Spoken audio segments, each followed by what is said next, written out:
15,000 साल पहले आर्यभट्ट ने कहा था शून्य है, शून्य की खोज की उसने किया, और हमने 1,500 साल क्या किया?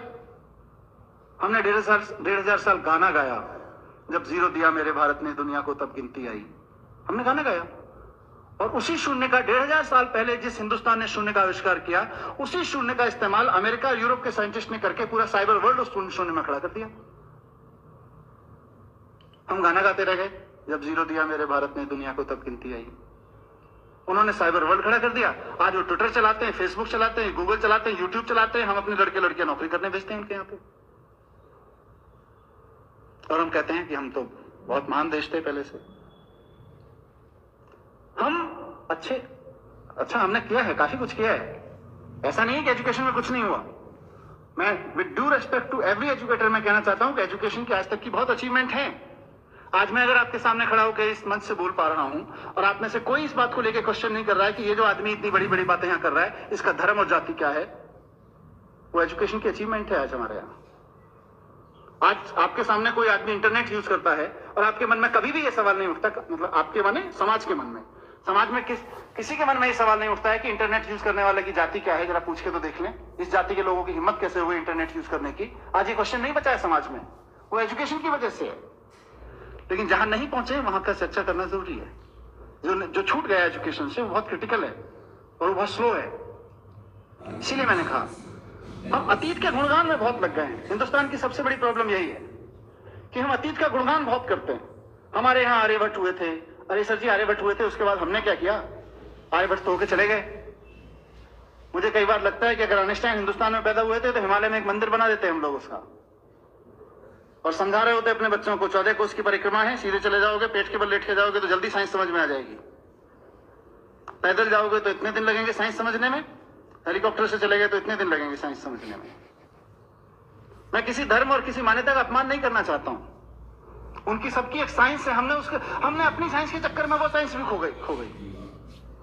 हम सिर्फ 40 रट रहे हैं, आइंस्टाइन 40, आर्यभट्ट 40, और हम 40 का देश बन गए हैं। हम नया सोचने की क्षमता खत्म कर दी है।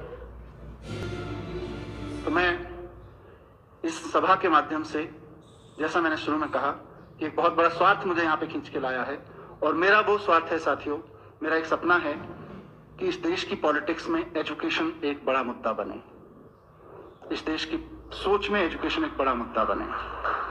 मैं एक ऐसे दिन का सपना देख रहा हूं कि हमने बड़े बड़े तरह के इलेक्शन देखे हैं। हम आ गए तो गरीबी हटा देंगे, हम हटा गए तो हिंदुओं को राज दे देंगे, हम आ गए तो मुसलमानों को राज दे देंगे, हम आ गए तो सिख इनका ये कर देंगे, उनका ये कर देंगे। हमने अलग अलग तरीके के अलग अलग रीजनल विज़ावी नेशनल इलेक्शंस में अलग अलग मुद्दे देखे हैं। मैं चाहता हूं कि इस देश में इस बात पर डिबेट हो और पॉलिटिकल पार्टीज आके खड़ी हों और कहें कि अगर हम आ गए तो हम एजुकेशन को यहां लाके खड़ा करेंगे। हम एक हिंदी में विलोम शब्द पढ़ाते हैं। हम विलोम शब्द पढ़ाने में क्या बोलते हैं? स्त्री का उल्टा पुरुष का विलोम, आकाश का विलोम धरती, धरती का उल्टा आकाश, दिन का उल्टा रात, रात का उल्टा दिन। मैं इस फोरम से सारे एजुकेटर्स बैठे हुए हैं, पूछना चाहता हूं कि ये तीनों उदाहरण जो मैंने लिए, धरती का उल्टा आकाश, दिन का उल्टा रात, स्त्री का उल्टा पुरुष, ये एक दूसरे के उल्टे हैं या प्रकृति में एक दूसरे के कॉम्प्लीमेंट्री हैं, एक दूसरे को पूर्ण करते हैं, पूरकता में। अगर नेचर के फाइबर में खड़े होकर देखेंगे तो, फैब्रिक में खड़े होकर देखेंगे तो ये एक दूसरे का ताना बाना है, एक दूसरे को पूरा करते हैं। लेकिन क्योंकि हमको बच्चे को ग्रामर पढ़ानी थी, क्योंकि हमारे पास में शायद विलोम शब्द पढ़ाने के लिए उससे बेटर एग्जाम्पल नहीं था, तो हमने अपने, माफ कीजिएगा मुझे ये कहने के लिए, मूर्खताओं के चलते कुछ उदाहरण बच्चों के सामने रख दिए और वो जिंदगी भर उसके माइंड में लॉक हो गए। नौकर का उल्टा मालिक, मालिक का उल्टा नौकर। माफ कीजिएगा मुझे ये कहने के लिए, मूर्खताओं के चलते कुछ उदाहरण बच्चों के सामने रख दिए और वो जिंदगी भर उसके माइंड में लॉक हो गए। नौकर का उल्टा मालिक का उल्टा नौकर। अब जिंदगी भर मालिक और नौकर उल्टे बने रहेंगे। आप ब्यूटी देखिए कि मालिक और नौकर तो एक दूसरे के कॉम्प्लीमेंट्री हैं उस सिस्टम में। पर क्या आपके स्कूल में, मेरे स्कूल्स में, मैं एजुकेशन मिनिस्टर हूं, आज मैं खुद जिम्मेदारी के साथ ये बात करना चाहता हूं आपके साथ। दैट्स व्हाई आई सेड कि I am not here just for this lecture. मेरे अंदर कुछ दुख है बहुत सारी चीजों को लेकर, कुछ पीड़ा है। दुख का मतलब पीड़ा है। क्या हमारे स्कूल्स में कहीं कॉम्प्लीमेंट्री को समझने का कोई चैप्टर है? ताकि बच्चा ये जान सके कि ये तो सब एक दूसरे का कॉम्प्लीमेंट्री है। How beautiful. अगर मेरे मन में ये भावना आ जाए कि मैं जिस कंपनी में काम करता हूं, मैं नौकरी करता हूं, तो मेरा मालिक मेरे कॉम्प्लीमेंट्री है, और मालिक के मन में, और मैं किसी कंपनी का मालिक हूं, तो मेरे मन में ये भाव आ जाए कि ये जो नौकर है, नौकर मीन्स सामान्य शब्द में यूज कर रहा हूं, एम्प्लॉय है, ये मेरा कॉम्प्लीमेंट, ये मुझे कॉम्प्लीमेंट करता है, इसके बिना मेरे कंपनी का अस्तित्व नहीं है, मेरे बिना मालिक का अस्तित्व नहीं है।